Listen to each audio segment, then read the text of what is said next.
गगन Prabhu ji, Hare Krishna. So long.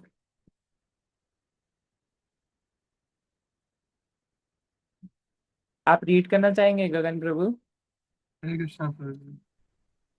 हरे Krishna. Yes sir. ठीक है। हाँ, अभी Mata ji, can you share the screen?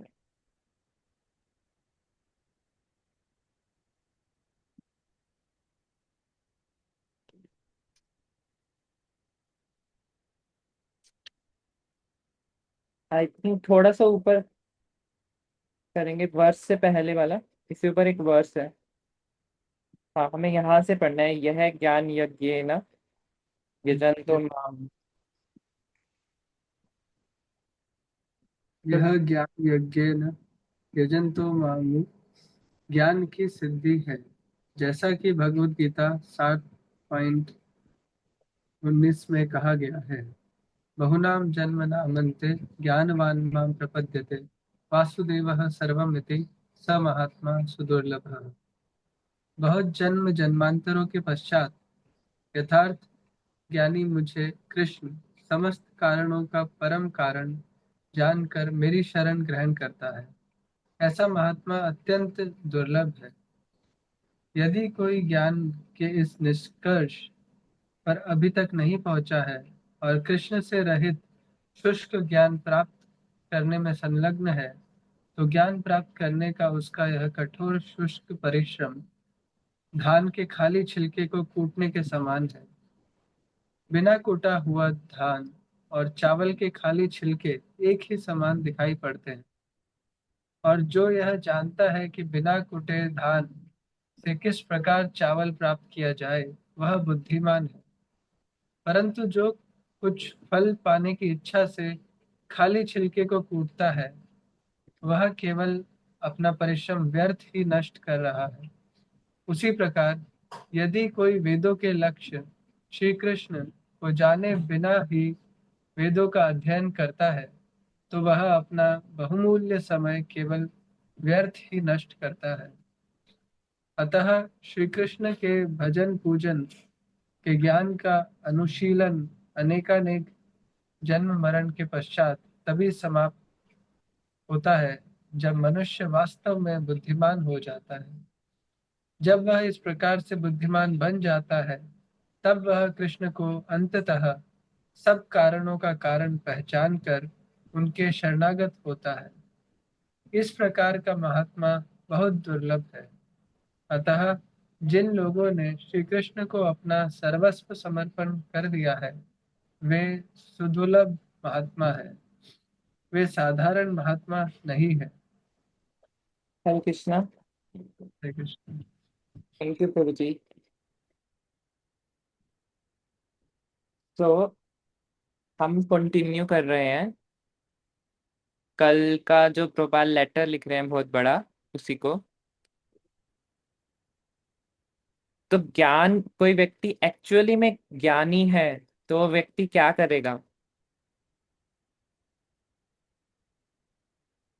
उसको इस तरीके से समझते हैं कि ये मैं हिज ग्रेस रुक्मणी कृष्णा प्रभु जी के कुछ सेंटेंसेस हैं, उसको ही रिपीट करूंगा एज इट इज। कि कृष्णा भक्त बड़ा चतुर। कृष्णा भक्त बहुत चतुर होता है। कैसे चतुर होता है? हम इस जीवन में क्या करते हैं? हम इस जीवन में अनेक तरीके से इन्वेस्टमेंट करने की कोशिश करते हैं। कोई जॉब कर रहा है सो दैट उन्हें कुछ जॉब सिक्योरिटी मिले, धन मिले, इंश्योरेंस मिले, राइट? लेकिन उससे ज्यादा इंटेलिजेंट कौन होगा? जो जॉब ना करे, कुछ अच्छा बिजनेस खोल ले, राइट? कोई, ये बोला जाता है कि बिजनेसमैन अच्छा वो है जो कम से कम इन्वेस्टमेंट में सबसे ज्यादा रिटर्न हासिल कर ले, कम से कम टाइम में। तो that is the best investment. लेकिन ये तो मटेरियल इन्वेस्टमेंट है और ये सब टेम्परेरी है। बट कृष्णा को क्या बोला जाता है? कृष्णा भक्त बड़ा चतुर। कैसे कृष्णा भक्त बड़ा चतुर है? कृष्णा भक्त क्या करता है? वो एक टेम्परेरी चीज देकर एक परमानेंट चीज ले लेता है। क्या टेम्परेरी देता है वो और क्या लेता है? तो प्रहलाद महाराज जी बताते हैं उसमें।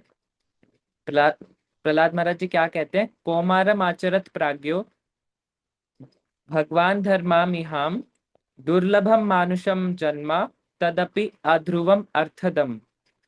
तो इसकी लास्ट टू लाइंस में बता रहे हैं वो कि क्या इन्वेस्टमेंट करता है कृष्णा भक्त। दुर्लभम मानुषम जन्मा, कि जो मनुष्य जीवन है वो बहुत ही दुर्लभ है। और क्या है वो, तदपि अध्रुवम, साथ में अध्रुवम है यानी कि टेम्परेरी है। दुर्लभ तो है ही, साथ में टेम्परेरी है। ध्रुव का मतलब होता है परमानेंट, लेकिन अध्रुवम का मतलब प्रहलाद महाराज बता रहे हैं कि वो टेम्परेरी है। लेकिन लास्ट वर्ड क्या बोलते हैं प्रहलाद महाराज जी, ऑल्दो वो टेम्परेरी है, अर्थदम, बट रिजल्ट देता है। अर्थदम, यदि कोई इस बॉडी को ठीक से यूज करे तो उसको रिजल्ट मिलेगा। तो कृष्णा भक्त बड़ा चतुर कैसे है, वो क्या करता है, भगवान की सेवा करता है इस टेम्परेरी बॉडी से, और बदले में क्या मिलता है उसे, eternal body, eternal life, eternal happiness. तो एक इंटेलिजेंस की सुप्रीम स्टेट क्या होगी, जब कोई व्यक्ति ये समझे कि मुझे कृष्णा की भक्ति करनी है, बिकॉज वो उस इंटेलिजेंस से दुनिया की सबसे बड़ी इन्वेस्टमेंट कर रहा है और सबसे ज्यादा रिटर्न उसे ही मिलेगा in terms of material, material and spiritual both. यदि हम बिजनेस टर्म्स में बात करें ना, कुछ लोग जो खासकर वेस्टर्न कम्युनिटी से होते हैं उनको बिजनेस बहुत पसंद होता है। मेरे कुछ फ्रेंड्स हैं, उनको इस तरह से एक्सप्लेनेशन समझ में भी अच्छे से आती है। तो ये प्रपात जी बता रहे हैं कि एक इंटेलिजेंस का सुप्रीम स्टेट क्या है, जब हम कृष्णा की भक्ति करें। और यदि कोई ये नहीं करता, यदि कोई ज्ञान प्राप्त कर रहा है, यदि कोई सब कुछ कर रहा है, बट कृष्णा को प्रसन्न नहीं कर रहा, गुरु को प्रसन्न नहीं कर रहा, और सब मेहनत भी कर रहा है, या फिर कोई भौतिकवादी मेटलिस्ट है जो सब कुछ अच्छे से कर रहा है बट कृष्णा से कनेक्ट होके नहीं कर रहा, तो प्रपात जी एग्जाम्पल देते हैं वो उसी के समान है जैसे कि हम धान के खाली छिलके को पीट रहे हैं। यदि उसमें धान होगा तो धान निकलेगा, बट यदि केवल छिलके हैं तो कुछ नहीं मिलेगा, केवल वेस्ट होगा एफर्ट। तो यही प्रपात जी बता रहे हैं। We can continue ahead.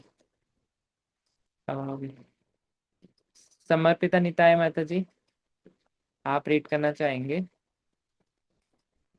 Hare Krishna Prabhu ji. Sorry प्रभु जी, मैं किचन में काम कर रही थी तो सुन रही हूँ केवल। नो इश्यूज माता जी, कोई बात नहीं। Thank you for joining. And Alok Prabhu ji. Hare Krishna Prabhu ji, प्रणाम प्रभु जी। हरे कृष्णा, प्रणाम। जी प्रभु जी, यहाँ से पढ़ना है ना, भगवान श्री चैतन्य की कृपा। यस प्रभु जी। जी प्रभु जी। प्रभु श्री प्रभात की जय।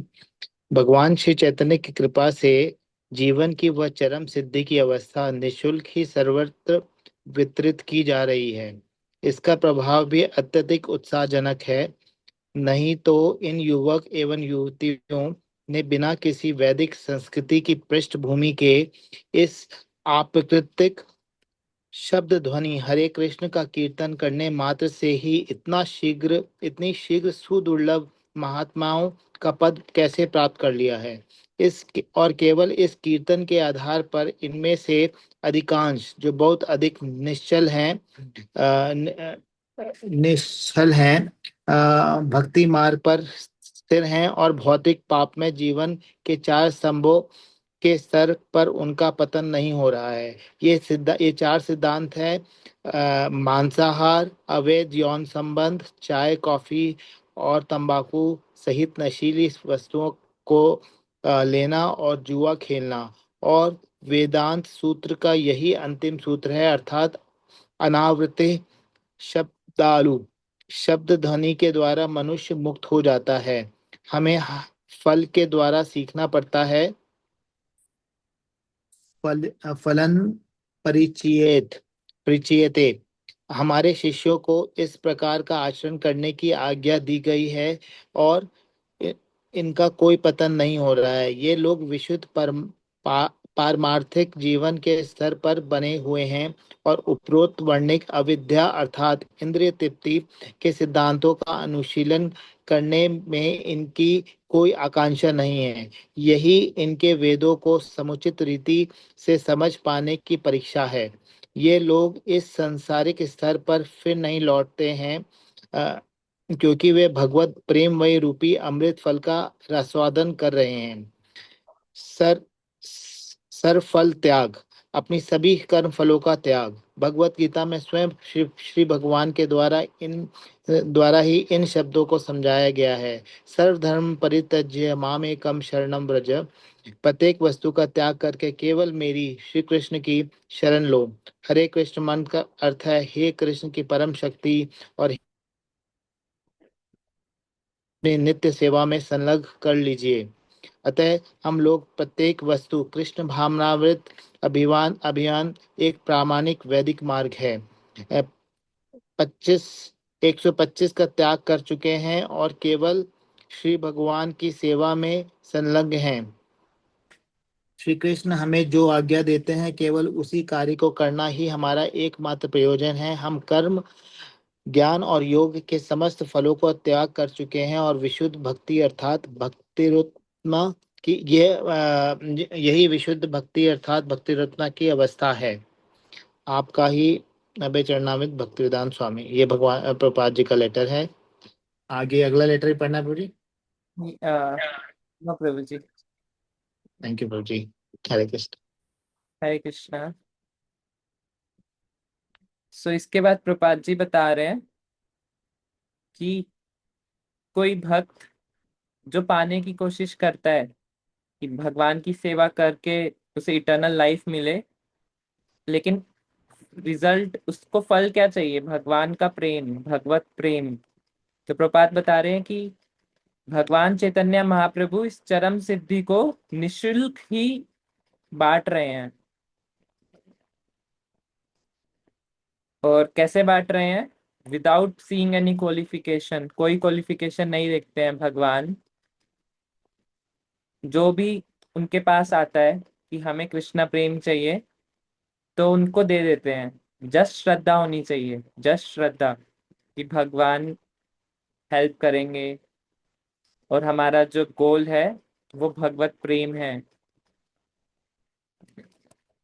और जो निश्चल है, एक चीज महाप्रभु कुछ नहीं देखते, कोई डिस्क्वालिफिकेशन नहीं देखते, बट एक चीज देखते हैं बस, वो कि डुप्लीसिटी नहीं है।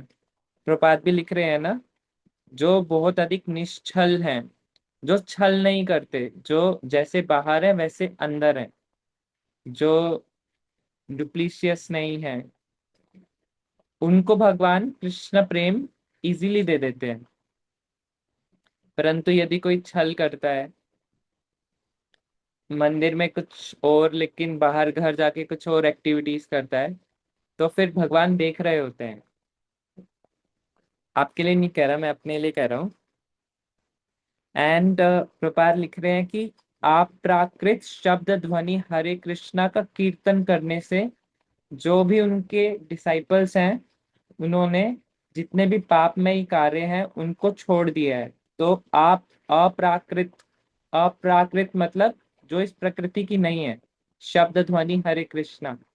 तो नरोत्तम दास ठाकुर भी बोलते हैं कि गोलोकेरा प्रेम धना हरि नाम संकीर्तना, कि जो ये हरे कृष्ण महामंत्र है वो प्राकृत नहीं है, इस नेचर का नहीं है।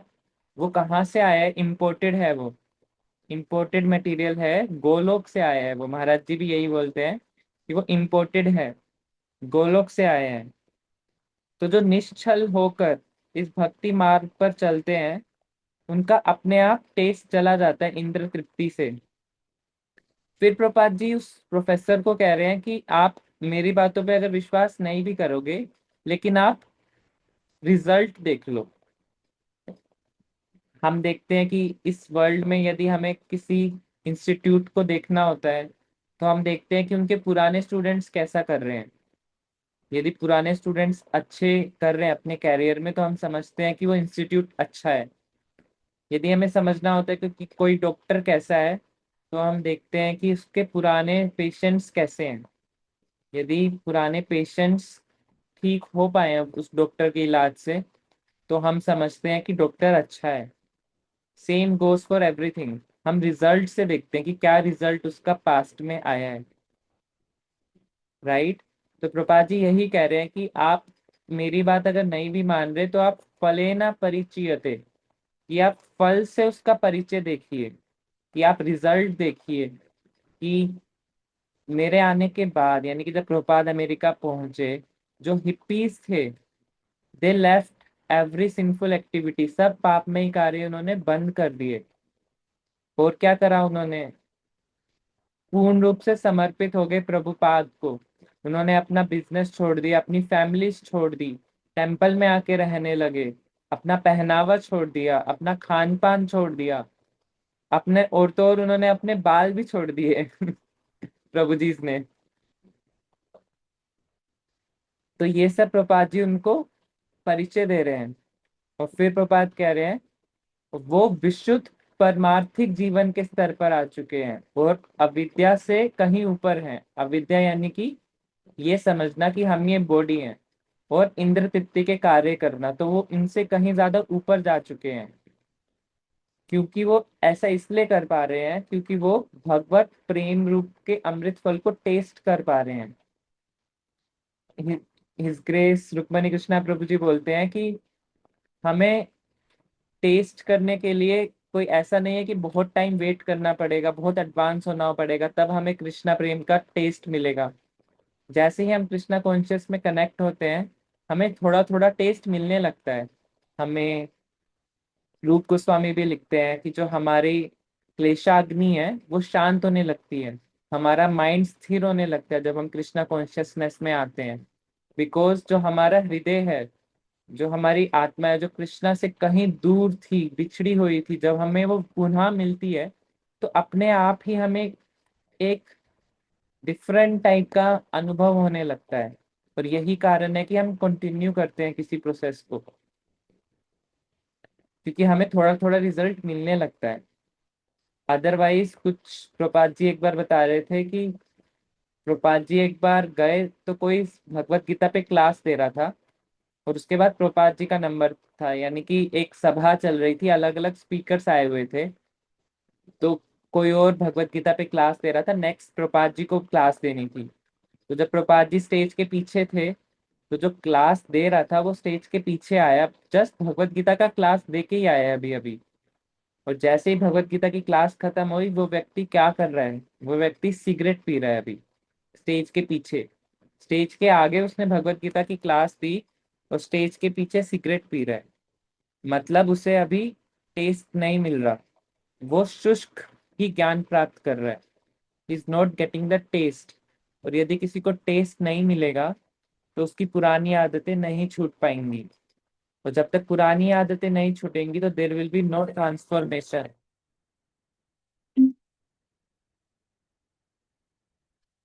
और जब तक ट्रांसफॉर्मेशन नहीं होगा, तब तक वो व्यक्ति वैसा ही रहेगा।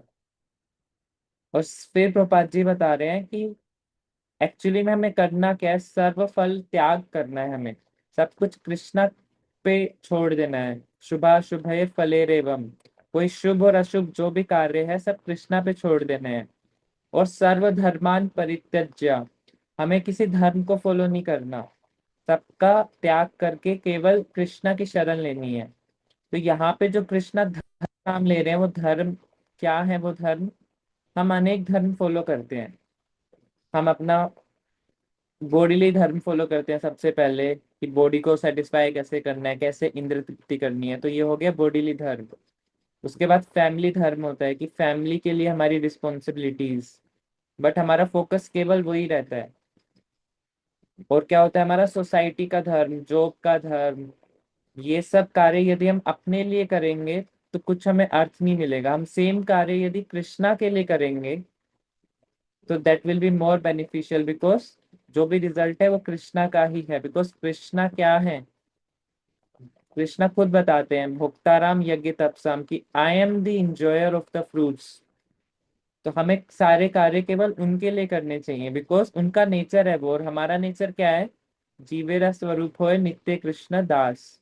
हमारा नेचर है केवल सर्विस करना। Okay, I think next read कर सकते हैं। Hare Krishna, anyone wants to read? Ratimayi Yashoda Mata ji, आप पढ़ना चाहेंगे?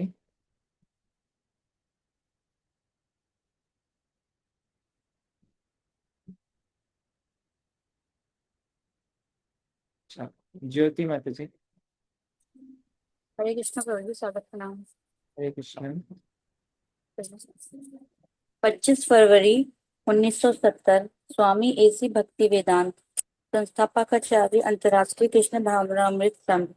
प्रिय स्वामी जी, आपके 15/2/1970 के अति रोचक पत्र के लिए अनेकानेक धन्यवाद।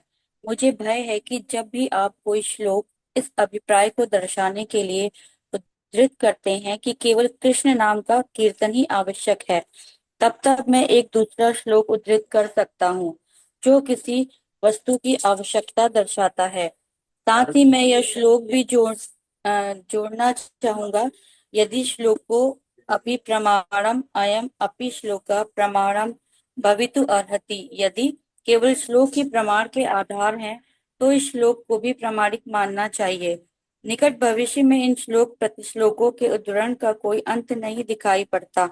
जैसे पतंजलि भी कहते हैं कि महान ही शब्द से प्रयोग विषय, शब्द के प्रयोग का क्षेत्र महान है। आपका अपना ही JF स्टॉल। प्रभु जी, आगे भी पढ़ना है? 2 मिनट्स बाद माता जी कंटिन्यू करेंगे। ओके भैया। सो एक छोटा सा लेक्चर प्रोफेसर ने कि हम एक दूसरे को श्लोक ही कोट करते जा रहे हैं और कुछ रिजल्ट नहीं आ रहा है। और भागवतम में भी आता है कि ऐसा मुनि ही क्या है जिसका मति न भिन्नम, कि ऐसा कोई मुनि, उसको मुनि कंसिडर नहीं करते जिसका कोई अलग व्यू पॉइंट ना हो। तो हम देखते हैं कि डिफरेंट डिफरेंट राइटर्स हैं मटेरियल जगत में भी, स्पिरिचुअल जगत में भी, जो अनेकानेक स्क्रिप्चर्स या फिर कुछ भी नॉवल लिखते हैं, तो वो अपना एक नया व्यू पॉइंट रखते हैं ताकि उनका भी नाम हो, कीर्ति हो। और उन सब श्लोकों को यदि हम पढ़ के समझने की कोशिश करेंगे तो बस श्लोक कोट करते रह जाएंगे, कोई कंक्लूजन नहीं आएगा कि क्या करना है। तो प्रोफेसर यही बता रहे हैं कि हम कहीं कंक्लूजन में नहीं पहुंच पा रहे हैं, तो अभी क्या करना चाहिए, प्रोफेसर पूछ रहे हैं। Yes Mata Jyoti Mata ji, can continue. Yes Prabhu ji. 3564 Watseka avenue, Los Angeles, California, 24 April 1970। प्रिय डॉक्टर स्टॉल, मैं आपके 25/2/1970 के कृपा पत्र के लिए अत्यंत आभारी हूँ। मुझे दुख है कि मैं आपके पत्र का शीघ्र उत्तर नहीं दे सका, क्योंकि मैं ऊपर लिखे गए पत्र पर एक नूतन चर्च भवन के क्रय में थोड़ा सा व्यस्त था। हमने बहुत ही सुंदर स्थान प्राप्त कर लिया है, जिसमें अलग मंदिर, प्रवचन कक्ष, मेरा निवास और भक्तों के आवास गृह इत्यादि हैं। यह स्थान पूर्ण रूपेण सुंदर है और इसमें सभी आधुनिक सुख सुविधाएं उपलब्ध हैं। मेरा आपसे यह विनम्र निवेदन है कि आप अपनी सुविधा के अनुसार इस स्थान पर पधारें, और यदि आप कृपया एक दिन पूर्व सूचना भिजवा दें तो मेरे शिष्य आपका यथोचित स्वागत सत्कार करके प्रसन्न होंगे। हमारे पत्र व्यवहार के विषय में वास्तविकता तो यही है कि उद्धरण अथवा प्रति उद्धरण समस्या को हल नहीं कर सकते। न्यायालय में दोनों ही विद्वान परामर्शदाता यानी एडवोकेट कानून की पुस्तकों से उद्धरण देते हैं, परंतु मुकदमे का वह हल नहीं है। मुकदमे का परिणाम माननीय न्यायाधीश के निर्णय पर निर्भर करता है। अतः तर्क वितर्क से हम किसी भी निष्कर्ष पर नहीं पहुंच सकते। शास्त्रीय उद्धरण कभी कभी परस्पर विरोधी रहते हैं और प्रत्येक दार्शनिक का विभिन्न मंतव्य होता है, क्योंकि भिन्न सिद्धांत प्रस्तुत किए बिना कोई भी प्रसिद्ध दार्शनिक नहीं बन सकता। अतएव उचित निष्कर्ष पर पहुंचना कठिन है। जैसा कि ऊपर वर्णन किया गया है, निष्कर्ष यही निकलता है कि अधिकारी यानी महाजन के निर्णय को स्वीकार कर लिया जाए। हम लोग भगवान चैतन्य महाप्रभु की प्रामाणिकता को स्वीकार करते हैं। श्री चैतन्य महाप्रभु श्री कृष्ण से अभिन्न है और वैदिक शास्त्र के अनुसार उनका दृष्टिकोण यह है कि इस युग में जीवन की समस्त समस्याओं का हल, एकमात्र हल नाम कीर्तन है, और ऐसा वास्तव में व्यवहारिक अनुभव के द्वारा दर्शाया जा रहा है। हरे कृष्णा। हरे कृष्ण प्रभु। यस, तो हम देखेंगे कि प्रपात जी ने ये लेटर बहुत टाइम बाद लिखा, 1-1.5 महीने के गैप के बाद लिखा प्रोफेसर को, बिकॉज प्रपात जी उसका रीजन भी बता रहे हैं कि हम अभी एक नया टेम्पल थे तो उसमें बिजी हो गए थे प्रभुपाद। और प्रभुपाद जी बता रहे हैं कि हमने लॉस एंजलिस को एक और वर्ड भी बोला गया है, न्यू द्वारका। जैसे द्वारका में बहुत ओपुलेंस है ना, जब भगवान द्वारका में थे तो साक्षात वैकुंठ था वो, वहां पे सब चीज बहुत ओपुलेंस के साथ थी। लेकिन जब प्रभुपाद जी लॉस एंजलिस गए तो वो भी बहुत मटेरियली बहुत ओपुलेंट प्लेस है, और वहां पे प्रभुपाद जी ने एक बंस चर्च को खरीदा जो कि महल से कम नहीं है, और उसको पूरा टेम्पल की तरह यूज करा। तो प्रभुपाद जी ने इसको नाम दिया न्यू द्वारका, बिकॉज इतनी ओपुलेंस है वहां पर। एंड प्रभुपाद जी ये भी बोलते थे कि मैं इन मेटलिस्ट की तरह काम नहीं कर सकता जिन्होंने ये इतने बड़े बड़े महल बनवाए। मैं अजगर की तरह, शास्त्रों में आता है कि हमें अजगर की तरह रहना चाहिए। अजगर क्या करता है, कभी अपना बिल खुद नहीं बनाता, चूहे के बिल में रहता है हमेशा अजगर ना, वो सारा काम चूहे से करवाता है। वैसे प्रपात बोलते थे कि हम बस क्या करेंगे, हम अलग अलग जगह खरीदेंगे और उसमें टेम्पल बनाएंगे, बिकॉज नया बनाने का भी टाइम नहीं है। प्रपात जी वैसे भी बहुत बूढ़े थे उस टाइम पे, तो उन्होंने इतने सारे टेम्पल कैसे खोले। जितने भी बंद चर्च थे यूएस में, इनको धीरे धीरे करके खरीद लिया उन्होंने। तो प्रपात जी बता रहे हैं कि अब टेम्पल में एक अलग लेक्चर हॉल है, डीटीज रूम है, प्रपात जी का क्वार्टर है, और आश्रम है। प्रभु जी इसके लिए आश्रम अलग है, यूएस में माता जी इसके लिए भी आश्रम होता है, ब्रह्मचारिणी आश्रम, तो वो अलग है। तो इतना सारे सुख सुविधाएं हैं वहां पर, इसलिए वो लेटर नहीं दे पाए। और फिर प्रपात जी उनको इनवाइट कर रहे हैं कि आप आइए विजिट करें हमें। नेक्स्ट में प्रपात जी कह रहे हैं कि आप सही कह रहे हैं, उन्होंने लास्ट लेटर में कहा था ना कि हम तो कहीं पहुंच नहीं पाएंगे यदि वर्स ही कोट करते रहे, तो बस आपस में लड़ाई करते रहेंगे। तो प्रपात जी कह रहे हैं राइट, जैसे एक कोर्ट में होता है, कोर्ट में क्या होता है, एडवोकेट्स होते हैं, लॉयर, एक दो लॉयर होते हैं और दोनों अपना अपना अंडरस्टैंडिंग बताते हैं और कोट करते हैं लॉ बुक को, संविधान को कोट करते हैं कि ऐसा होना चाहिए, ऐसा व्यक्ति में ऐसा हुआ। लेकिन एक्चुअल फाइनल डिसीजन कौन देता है, ऑर्डर ऑर्डर जज देता है ना। तो प्रपात जी यही समझाने की कोशिश कर रहे हैं कि यदि हम खुद से ढूंढने की कोशिश करेंगे तो नहीं समझ पाएंगे, हमें कोई गाइड करने वाला चाहिए जो हमें फाइनल बता पाए।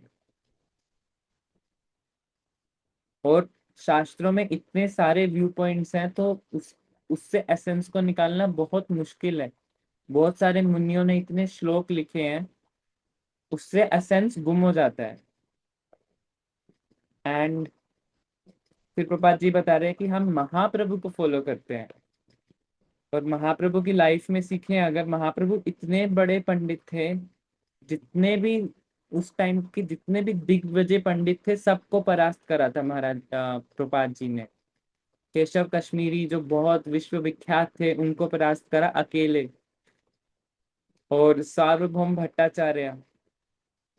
भट्टाचार्य का बोला जाता है कि महाराज जी बता रहे थे कि एक टेस्ट होता है जिसमें चारों तरफ 100 पंडित बैठे होते हैं, 100 पंडित, और बीच में बिठा दिया जाता है और 100 पंडित आपसे प्रश्न पूछते हैं, और उन उन प्रश्नों को पहले सुनो, याद करो और फिर सीक्वेंस में आंसर भी दो हर एक पंडित का। तो वो सार्वभौम भट्टाचार्य ने वो पास करा हुआ था, उसको महाप्रभु ने डिवोटी बना दिया। तो महाप्रभु कितने बड़े पंडित थे, लेकिन जब उन्होंने दीक्षा प्राप्त करी तो उन्होंने सब कुछ छोड़ दिया और हरे कृष्णा करने लगे। और वो महाप्रभु क्या बोलते थे कि मेरे गुरु ने कहा है कि मैं मूर्ख हूँ, मूर्ख जानी, और इसलिए मेरे गुरु ने कहा है कि आप मूर्ख हो, आप कुछ जानते नहीं हो, वेद आपको समझ नहीं आएंगे, तो आप हरे कृष्णा महामंत्र करो। तो वो हमारे लिए वो बता रहे हैं। वो खुद तो बहुत बड़े पंडित हैं, वो साक्षात महाप्रभु तो कृष्णा है, वो ही तो वेदविद हैं, वेदों के रचयिता वो हैं, वेदों को समझने वाले वो हैं। बट वो हमारे लिए बता रहे हैं कि हमें कृष्ण नाम कीर्तन करना है और उससे सब कुछ आ जाएगा। तो कभी कभी कुछ लोग प्रश्न करते हैं कि क्या हरे कृष्णा से खाना भी आ जाएगा, क्या हम खाना खा लेंगे हरे कृष्णा महामंत्र से? या फिर पेरेंट्स कभी कभी बोलते हैं कि मेरा बच्चा भक्ति कर रहा है, क्या इससे इसका कैरियर भी ठीक हो जाएगा? राइट? आते हैं ना ये क्वेश्चन, हम सुनते भी हैं। तो प्रभुपाद जी का एग्जाम्पल देखते हैं पहले। जब वहाँ प्रभुपाद जी गए थे, प्रभुपाद जी के पास क्या था? 40 रुपीज और भागवतम। प्रभुपाद जी बोलते हैं कि मैं नहीं लेके जा रहा भागवतम, मैं तो भागवतम के साथ मैं गया था। एंड प्रभुपाद जी ने कितना बड़ा इस्कॉन सेटअप कर लिया। एक बार एक बिजनेसमैन आया था प्रभुपाद जी के पास, तो भक्तों ने उसको इंट्रोडक्शन दिया कि this person is big big industrialist, बहुत बड़ा बिजनेसमैन है ये। तो उस बिजनेस प्रभुपाद जी ने उस बिजनेसमैन से कहा कि आप तो बहुत बड़े बिजनेसमैन हो, तो यू शुड हेल्प अस। तो बिजनेसमैन ने कहा कि प्रभुपाद आप तो मेरे से भी बड़े बिजनेसमैन हो, आप 40 रुपए लेके गए थे यूएस में, और अभी आपके पास $40 मिलियन से भी अधिक की एस्कॉन के नाम पे रजिस्टर्ड संपत्ति है। तो Prabhupada ji said you can also join our business full time. कि आप एस्कॉन को ज्वाइन कर सकते हो। तो हरे कृष्णा महामंत्र से सब कुछ पाया जा सकता है। जो बोलते हैं कि खाना कैसे मिलेगा, तो खाना अगर यदि हम देखें कि जो बहुत अमीर व्यक्ति हैं, जो बहुत सक्सेसफुल व्यक्ति हैं, जिनके पास सब कुछ है, वो ठीक से सो नहीं पा रहे हैं, खाना नहीं खा पा रहे हैं।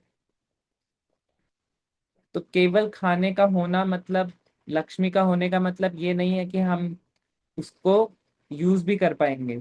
ऐसे बहुत सारे एग्जाम्पल्स हैं जो मैं जानता हूँ कि जो बहुत अमीर व्यक्ति हैं, बट वो टेंशन में रहते हैं, रात को नींद नहीं आती, उनके पास लंच करने का भी टाइम नहीं है। वहीं यदि कोई भक्त है, वो कितने आराम से प्रसाद पाता है, इतने प्रसन्न होकर प्रार्थना करता है सबसे पहले, महाप्रसादे गोविंदे, बस इतने में ही इतना खुश हो जाता है वो भक्त, और कितना तसल्ली से प्रसाद पाता है। तो केवल ओपुलेंस होने का मतलब ये नहीं है कि हम उसको यूटिलाइज भी कर पाए, बिकॉज हम भोक्ता है ही नहीं। असली भोक्ता कृष्णा है। यदि हम कृष्णा को सर्व करेंगे, तो रेमिनेंस में हमारे पास अपने आप हमें मिल जाएगा जो भी हमें नीड है। और यदि हमें कुछ करना है मटेरियल लाइफ में, हो सकता है हमें जॉब करनी पड़े, बिजनेस करना पड़े, तो यदि हम कृष्णा की सर्विस को सेंटर में रख कर वो कार्य करेंगे, तो वो कार्य सफल भी होगा, और वो उस कार्य की एक्चुअल सक्सेस वो ही है। एक बार एक योगी आया था प्रभुपाद के पास, एंड उसने क्या करा, कुछ जादू से एक एप्पल निकाल के दिखाया प्रभुपाद जी को कि प्रभुपाद मैं एक एप्पल हवा में से बना सकता हूँ। कुछ कुछ सिद्धि होती है तो वो सिद्धि लेकर ऐसे कर लेते हैं, कोई बात नहीं। तो उसने प्रभुपाद जी को चैलेंज करा कि अब आप क्या कर सकते हो। प्रभुपाद जी ने कहा कि मैं मैं तो केवल 40 रुपए लेकर अमेरिका आया था। उस 40 रुपए से मैं न्यूयॉर्क में रहा, मेरे कुछ फॉलोवर्स बने, धीरे धीरे हमने बहुत सारे टेम्पल्स खरीदे। टेम्पल्स में हमने फार्म्स भी खरीदे, जहाँ पर बड़े बड़े फार्म्स हैं। हमारे पास यूरोप में हमने फार्म लैंड खरीदी, अमेरिका में वर्जीनिया में बहुत फार्म्स खरीदे। और केवल मैंने एक ही कार्य करा, हरे कृष्णा। और इस हरे कृष्णा से आज हमारे पास बहुत सारे फार्म्स हैं, और एक एक फार्म में हमारे पास लाखों टन एप्पल्स उगते हैं, और हम उसको भगवान को भोग लगाते हैं, सब भक्तों को देते हैं, और फिर उसके बाद उसका फूड फॉर लाइफ भी करते हैं, फ्री में बांट देते हैं जो भी वहां आते हैं। तो मैं एक एप्पल तो नहीं प्रोड्यूस कर सकता, बट हरे कृष्णा महामंत्र करने से अपने आप लाखों टन एप्पल्स आ रहे हैं। तो ये प्रपात जी बताना चाह रहे हैं कि हमें महाप्रभु को फॉलो करना है। महाप्रभु की टीचिंग है कि हमें इस युग का जो धर्म है वो हरे कृष्णा महामंत्र है। हमें कभी किसी वेदांतिस्ट से तर्क विवाद नहीं करना, हम उनसे हार जाएंगे, बिकॉज वो ऐसे ऐसे श्लोक कोट करेंगे, हम भी कंफ्यूजन में चले जाएंगे। महाप्रभु बोलते थे, मायावादी भाषा सुनिले होय सर्वनाश। यदि किसी ने मायावादी की भाषा सुन ली तो क्या होगा, सर्वनाश हो जाएगा उसकी भक्ति का। बिकॉज वो ऐसे ऐसे वर्ड्स कोट करके ऐसी ऐसी एक्सप्लेनेशन देगा कि हम खुद कंफ्यूज हो जाएंगे कि एक्चुअली में हमें भगवान की भक्ति करनी है या फिर मायावाद, अपने आप को ही भगवान समझना है। तो प्रपात जी बता रहे हैं कि हमें एक गाइड चाहिए और वो गाइड है Mahaprabhu. We can read next. Seema Mata ji. Hare Krishna Prabhu जी, सादर प्रणाम। सभी भक्तों को सादर प्रणाम। हरे कृष्णा। प्रभु जी यहाँ से पढ़ा ना, कुछ समय पूर्व। हाँ, हाँ जी। कुछ समय पूर्व भगवान श्री चैतन्य महाप्रभु के आविर्भाव की तिथि पर हमारे शिष्यों के द्वारा बरकले में एक विशाल शोभा यात्रा का आयोजन किया गया था। इस संबंध में जनता ने अपनी सहमति इस प्रकार दी। मनुष्यों का यह समूह उन लोगों के समान नहीं है जो खिड़कियां तोड़ने और उत्पात करने के लिए एकत्रित होते हैं। पुलिस के द्वारा भी इस संपत्ति को इन शब्दों में पुष्ट किया गया है। कृष्ण भावनामृत अभियान के सदस्यों ने पुलिस के साथ पूर्ण रूप से सहयोग किया और संपूर्ण शोभा यात्रा के अंतर्गत शांति बनाए रखने का भक्तों का प्रयत्न इतना सफल रहा कि पुलिस व्यवस्था की न्यूनतम आवश्यकता पड़ी। उसी प्रकार डेट्रॉयट अमेरिका में एक विशाल शांति यात्रा हुई और हमारे भक्तों की भीड़ में देवदूतों के रूप में सराहना की गई। अतः ये कृष्ण भावनामृत अभियान वर्तमान समय में मनुष्य समाज की सभी समस्याओं का निराकरण करने के लिए है। यथार्थता रामबाण औषधि के रूप में आवश्यक है। दूसरे उदाहरण इस काल में बहुत महत्व के सिद्ध नहीं होते इस काल में बहुत महत्व के सिद्धि नहीं होते। इस औषधि की दुकान में अनेक औषधियां हो सकती हैं और वे सभी सच्ची हो सकती हैं, परंतु आवश्यकता इस बात की है कि एक अनुभवी चिकित्सक विशेष रोग के लिए विशेष दवा ही नियत करे। हम इस विषय में यह नहीं कह सकते कि यह भी औषधि है और वह भी औषधि है। जी नहीं, जिस औषधि से व्यक्ति विशेष को लाभ हो वही उस व्यक्ति की औषधि है। फलेन परिचीयते। आप स्वामी आपका ही अभय चरणारविंद भक्ति वेदांत। हरे कृष्णा। थैंक यू प्रभु जी। तो लास्ट में प्रपात जी क्या बता रहे हैं कि और एक रिजल्ट के थ्रू बता रहे हैं कि क्या हुआ था। प्रपात जी बता रहे हैं कि जब हमारे भक्त शांति यात्रा करते हैं, शोभा यात्रा करते हैं, तो कोई तोड़फाड़ नहीं करते और लोग हमें किस तरह से बुलाते हैं, देवदूत। जो कोई एक भक्त जो कि इतना प्रसन्न रहता है और तिलक लगाकर घूम रहा है, तो दिखने में ही वो लगता है कि ये यहाँ का नहीं है, ये बाहर से आया है। और नॉर्मली अमेरिका में क्या होता है, लोग इकट्ठा होते हैं उत्पात मचाने के लिए। वहां पे बहुत ज्यादा राइट्स उस टाइम पे बहुत ज्यादा थे, बिकॉज सब लोग परेशान थे। अमेरिका क्या कर रहा था, हर जगह लड़ाई करवा रहा था। तो वहाँ के इंटरनल लोग अमेरिकन गवर्नमेंट से बहुत ज्यादा परेशान थे। तो नॉर्मल इंटरनल सिविल वॉर होती रहती थी वहां पर, कभी यहाँ पे दंगे हो गए, वहां पे हो गए। लेकिन प्रपात बता रहे हैं कि हमें न्यूज मिली है कि हमारे जो डिवोटीज हैं वो शोभा यात्रा में शीशे तोड़ने के लिए इकट्ठे नहीं हुए, वो अपने आप ही सबसे ज्यादा सभ्य रहते हैं और समाज की जितनी भी समस्या है उसको ठीक करने की कोशिश कर रहे हैं। यूएस की सबसे बड़ी प्रॉब्लम उस टाइम पे जो आज भी है ड्रग्स की थी। तो प्रपात जी गए तो प्रपात जी ने एक बड़े सेक्शन के लिए वो प्रॉब्लम उसको ठीक करी। तो क्योंकि ये रामबाण औषधि है। फिर एक और प्रपात जी एग्जाम्पल दे रहे हैं कि यदि हम किसी केमिस्ट की शॉप पे जाएं तो एक ही बीमारी की अनेक अनेक दवाइयां उपलब्ध होती हैं, अलग अलग कंपनीज की अलग अलग सोल्ट्स। बीमारी एक है, हाँ, सारी औषधि हैं, बट एक्चुअल औषधि कौन सी है? जो हमें डॉक्टर लिख के देता है कि आपको इस बीमारी में ये वाला सोल्ट लेना होगा बिकॉज आपके सिम्टम्स ऐसे हैं। तो वैसे ही इस अनेक अनेक रास्ते हैं अपने आप को स्पिरिचुअलाइज करने के। योग, सिद्धि, प्राणायाम, मंत्र विद्या, राइट, अलग अलग रास्ते हैं। यज्ञ, पूजा, प्रतिष्ठा, राइट। परंतु ये अभी कौन सा युग चल रहा है? कलयुग। कलयुग के हिसाब से केवल एक ही औषधि है, वो है हरे कृष्णा महामंत्र। तो प्रपात जी कह रहे हैं कि हम मना नहीं कर रहे कि और भी औषधि हैं, बट इस बीमारी के लिए, कलयुग की बीमारी के लिए, कलयुग के जो लक्षण है वो भागवतम में प्रथम स्कंद में बताए गए हैं कि प्रायेण अल्पायेषु, कि प्रायेण अल्पायेषु, कि वहां के लोगों की जो आयु है वो अल्प हो जाएगी, कम हो जाएगी। हम देख ही रहे हैं कि कम हो रही है, कोई 100 क्रॉस कर ही नहीं रहा। जब मैं छोटा था तो 195 ऐसे रहता था, अब तो 80 भी हो जाए, ओ नाइस, 80 हो गया। भागवतम में लिखा है कि कलयुग के अंत तक ये एज 20 हो जाएगी।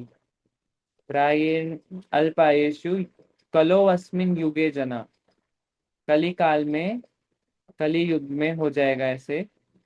मंद सुमंद ही मत्यो, और यहाँ के जो लोग हैं वो बहुत लेजी हैं। और क्या है? सुमंद, बुद्धि से भी लेजी हैं, बॉडी से भी लेजी हैं। और और मंद भाग्य ही उपाद्रिता, और बहुत अनफॉर्चुनेट भी हैं। कुछ कार्य शुरू करते हैं और कुछ गड़बड़ी कर देते हैं, क्योंकि बहुत अनफॉर्चुनेट है। और अभी रिसेंटली इतने सारे इवेंट्स हुए, कुछ लोग गए थे घूमने फाल्गम में तो वहां टेररिस्ट आ गए।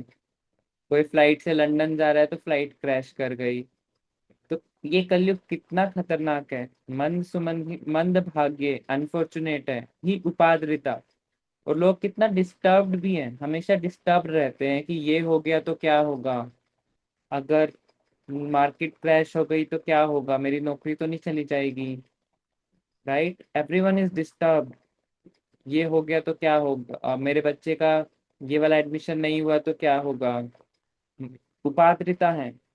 तो इस कलिकाल में तो एक ही सॉल्यूशन है। इस कलिकाल में हम ध्यान नहीं लगा सकते, योग नहीं कर सकते, अष्टांग योग तो भूल ही जाइए, बिकॉज इतनी डिस्टरबेंस है यहाँ पर।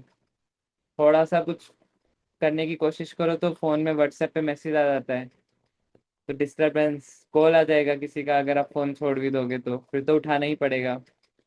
तो इतना फोकस हम बना नहीं सकते।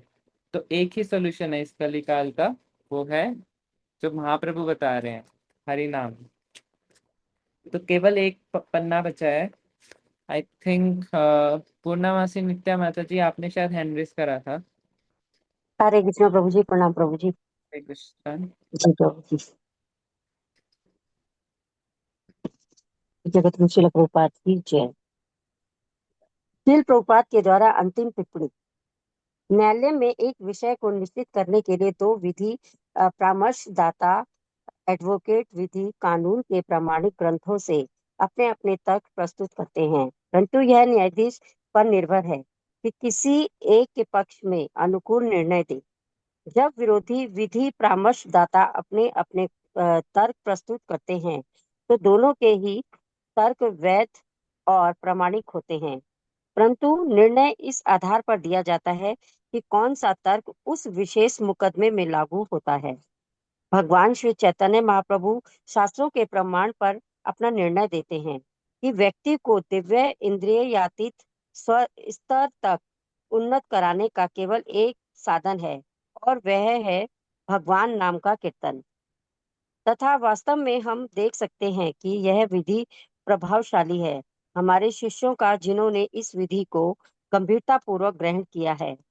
व्यक्तिगत रूप से परीक्षण किया जा सकता है और कोई भी निष्पक्ष न्यायाधीश श्रद्धा पूर्वक देख लेगा कि ये भक्तगण किसी भी दार्शनिक, धर्म प्रेमी, योगी या कर्मी की तुलना में अपने दिव्य साक्षात्कार में कहीं अधिक उन्नत है।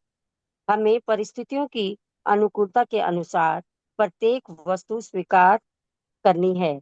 किसी विशेष परिस्थिति में दूसरी विधियों का त्याग करने का यह अर्थ नहीं है कि त्याग की गई विधियां प्रमाणिक नहीं है, परंतु कभी-कभी कुछ समय के लिए देश, काल और पात्र पर विचार करते हुए प्रामाणिक होते हुए भी उन विधियों को त्यागना पड़ता है। हमें व्यवहारिक फल के द्वारा प्रत्येक वस्तु को कसौटी पर कसना चाहिए। ऐसी कसौटी के आधार पर इस युग में हरे कृष्ण महामंत्र का निरंतर कीर्तन निसंदेह अत्यधिक प्रभावशाली सिद्ध होता है। हरे कृष्णा प्रभु जी। प्रणाम प्रभु जी।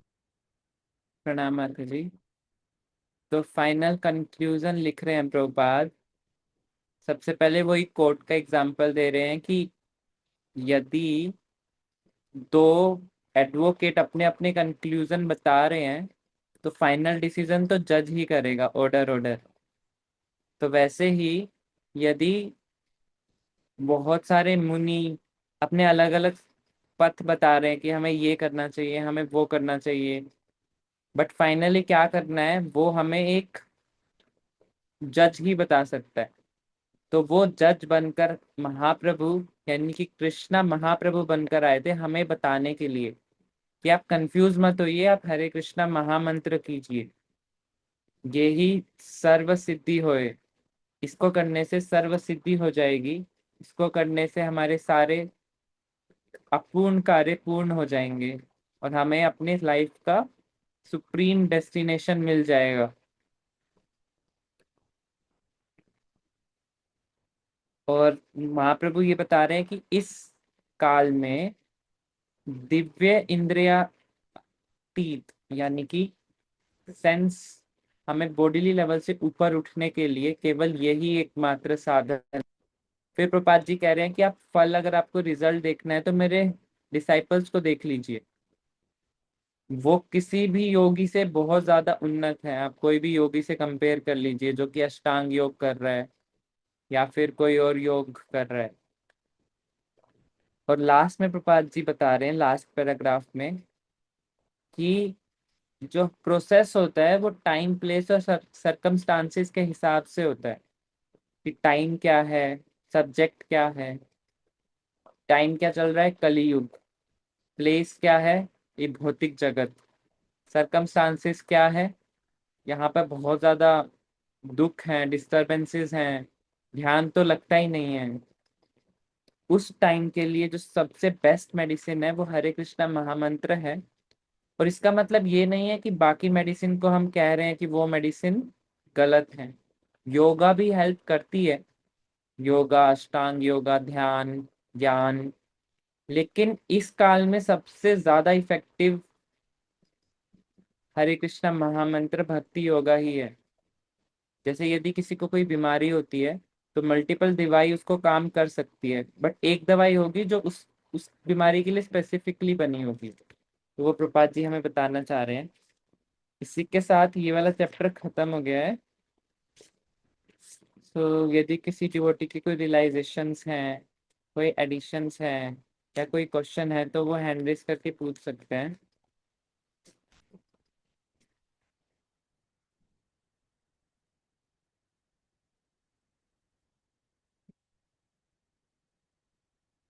ब्रज प्यारी माता जी।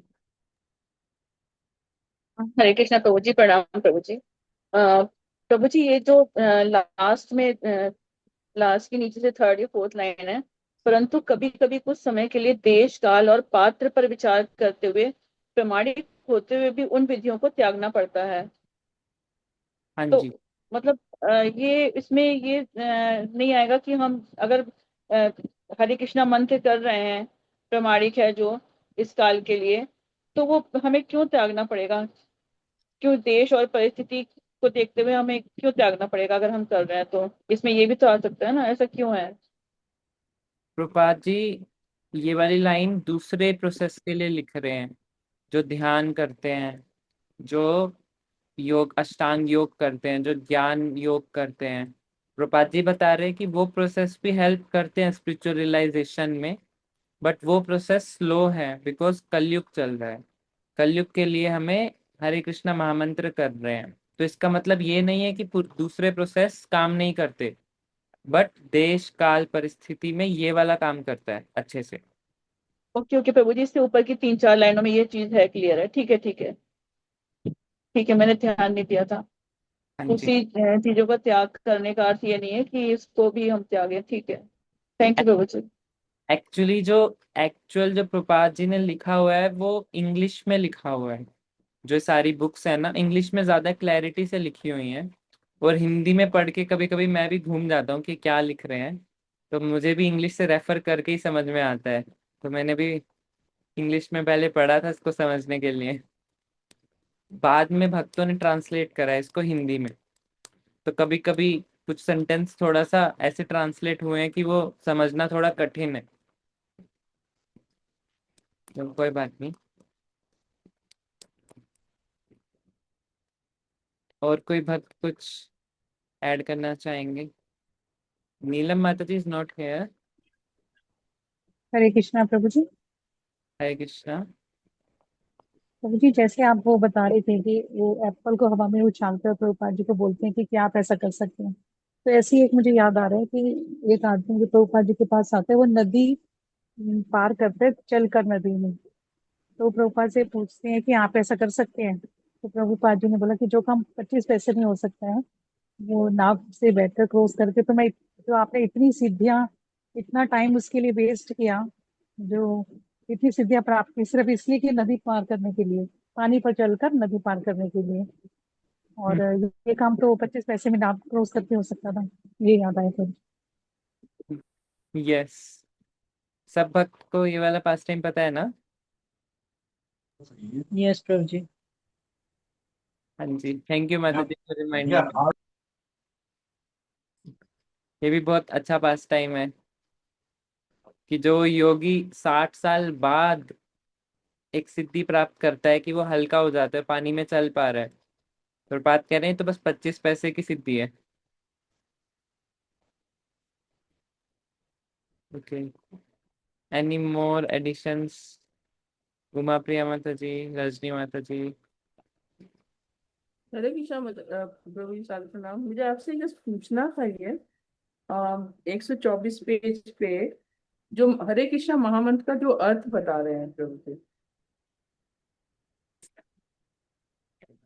इसमें लिखा हुआ है कि हरे कृष्णा की परम शक्ति और हे भगवान कृष्ण, कृपया अपने नित्य सेवा में संलग्न करे लीजिए, कर लीजिए। तो हम इसको कैसे समझे? कौन कौन से इसमें जो नित्य सेवा है, कौन कौन सा मानेंगे? प्रभुपाद जी बोलते हैं हरे कृष्णा महामंत्र एक जेन्युइन क्राई है, एक बच्चे की अपनी पेरेंट्स से, जो कि अपने पेरेंट्स से बिछड़ गया है और इस टेम्परेरी वर्ल्ड में आ गया है। तो प्रभुपाद जी बोलते हैं कि this is a cry of a child to his parents, कि आप मुझे अपनी सेवा में दोबारा ले लीजिए, मैं अभी इस भौतिक जगत की सेवा कर रहा हूँ। तो ये हरे कृष्णा महामंत्र का, यानी कि वो सेवा मांग रहे हैं भगवान से कि अपनी सेवा मुझे दीजिए। तो ये भी एक मीनिंग है हरे कृष्णा मंत्र का, कि हम सेव बिकॉज गौड़िया वैष्णव संप्रदाय में सेवा का मूड है। तो हम भगवान से जब भी मांगते हैं, हम ये नहीं बोलते कि आप मेरे को दिखो, आप मेरे को ये दो, आप मेरे को ये सिद्धि दो, आप ये करके दिखाओ। नहीं, हम भगवान से सेवा मांगते हैं, सेवा उन्मुखे ही प्रेमोन्मुखे हि जीवादो जी जी ना भवेत् सपूर्यता ऐसा कुछ। यस माता जी। प्रेमोन्मुखे हि जीवादो ना भवेत् सपूर्यता ऐसा कुछ है ठीक है। यस, सेवा उन्मुखे ही जिह्वादो स्वयं ही सुफुर्ते यदा। तो ये श्लोक है, अतः श्री कृष्णा नाम आदि ना ग्रहम भवित इंद्रिया।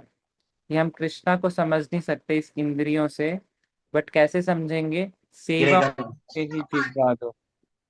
जब हम सेवा करेंगे भगवान की, और सेवा का शुरुआत कैसे होगी?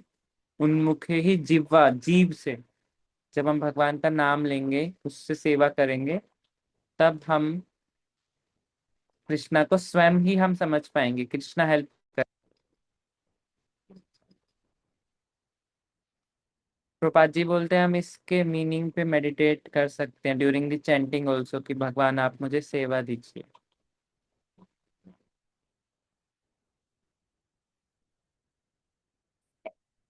उमा प्रिया माता जी। इसके मतलब प्रभु जी हम सारे जो नवदा भक्ति है, कोई भी जो सेवा नवदा भक्ति में जो भी नौ सेवा हम कोई भी मतलब उस पर मेडिटेट करें, या तो कोई भी सेवा हम युक्त वैराग्य मीन्स हम कुछ भी कर रहे हैं, कुछ मटेरियल भी यूज करते हैं, भगवान के लिए यूज कर रहे हैं, है हाँ ना। युक्त वैराग्य है ना, तो इसलिए हम ठीक है धन्यवाद। हाँ जी। वो जो नवधा भक्ति भी सेवा है, तो जब हम नवधा भक्ति कर रहे हैं तो हमें नवधा भक्ति करनी चाहिए, और जब हम कोई फिजिकल सेवा कर रहे हैं तो हमें फिजिकल सेवा पे कॉन्सेंट्रेट करना चाहिए कि हम भगवान की प्रसन्नता के लिए कर रहे हैं। ऐसा ना हो कि मेरे साथ शुरुआत में होता था कि जब मैं चैंटिंग कर रहा था तो मैं सोचता था कि मैं भगवान की ऐसे अच्छे से सेवा करूंगा, और जब सेवा करने का मौका आता था तो मुझे लगता था यार मैंने चैंटिंग तो ठीक से करी नहीं, उस समय तो मैं डिस्टर्ब था। तो जो भी कर रहे हो उस टाइम पे फोकस करके कर रहे हो।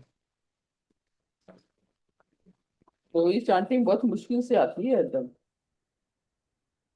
अब थोड़ा थोड़ा मतलब अभ्यास हो गया, लेकिन शुरू में तो बहुत डिफिकल्ट है, बहुत बहुत कठिन होता है। धीरे धीरे अभ्यास करते करते भगवान साथ दे ही देते हैं। हाँ जी, आप मुझ पे भी कृपा कीजिए माता जी, मेरी भी हो जाए।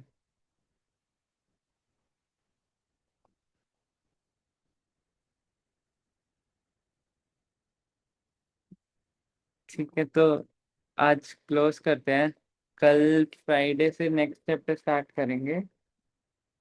आई थिंक हमें अगस्त तो लग ही जाएगा, अगस्त तक अरे कुछ। प्रभु जी, सब जगह तो कल वो रथ यात्रा है, शनिवार को कहीं कहीं रथ यात्रा है, तो अब कल तो छुट्टी करो आप।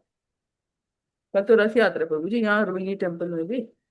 शनिवार भी है, इतवार भी है प्रभु जी। हाँ, सब इतवार जगह को अपनी एक सेवा टेम्पल। भी लगी हुई है। हाँ, तो I think you should start from Monday only ना। ठीक है माता जी, सर्कमस्टांसेस देख के मैं ग्रुप का मैसेज एक डाल ही दिन तो दूंगा। करोगे बस आप ना, तो कुछ ठीक है। अटेंड करेंगे कोई अपना रथ यात्रा में तो ठीक भी नहीं है ना। मंडे मिलते हैं ना तो। रात को भी रथ यात्रा है? हाँ हाँ, जैसे हम रोहिणी टेम्पल में है, तो वो 4 बजे से 8 बजे खत्म होगी, उसके बाद तो बस शायद शायद 9 9 10 बजता आते आते हम लोग। 5 बजे से है माता जी, स्टार्ट 5 बजे से। ऑफिशियल टाइम तो जो उसमें आया 4:30 लिखा हुआ है ना माता जी। 4:30। अच्छा माता जी, आज ग्रुप में 5 बजे बोल रहे थे ना। ठीक है, 4:30 का 5 बजे हो जाए तो कोई ऑफिशियल टाइम हो कि इट्स ओके। ठीक तो है माता जी। 5 से 8 मतलब माता जी बोल रही थी कि भाई 3 घंटा not very long route but short route. But 8 तो आप पहुंचोगे 8:30 बजे ना, क्लास तो नहीं हो सकती। ठीक है, दैट्स व्हाट फिर आई। में मिलेंगे।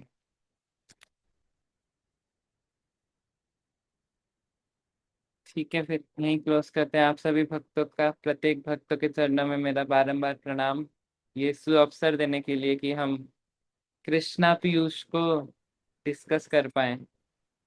अमरिंदर प्रभु बोलते हैं कि बेस्ट टाइम क्या होता है? जब भी हम कोई कार्य सेवा कर रहे होते हैं तो हमें थोड़ा सा अर्जेंसी भी होती है कि ये खत्म करो, जल्दी करो, जल्दी करो। बट सबसे ज्यादा सेटिस्फेक्शन किस में होती है कि बिना किसी टारगेट के बस हम कृष्णा कथा डिस्कस कर रहे हैं, और कोई टारगेट नहीं है कि हमें कुछ खत्म करना है। एक ही लाइन को अच्छे से समझ रहे हैं, उस पर डिस्कस कर रहे हैं, सभी भक्त अपने विचार रख रहे हैं। So that is the most fortunate moment, and thank you everyone for giving this most fortunate moment to me. So आप सभी भक्तों के चरणों में बारंबार प्रणाम। वाञ्छा कल्पतरुभ्यश्च कृपा सिन्धुभ्येव च पतितानां पावनेभ्यो वैष्णवेभ्यो नमो नमः। अनंत कोटि वैष्णव वृंद की जय, वैष्णव ठाकुर की जय, निताय गौर प्रेमानंदे, हरि हरि बोल। हरि हरि बोल।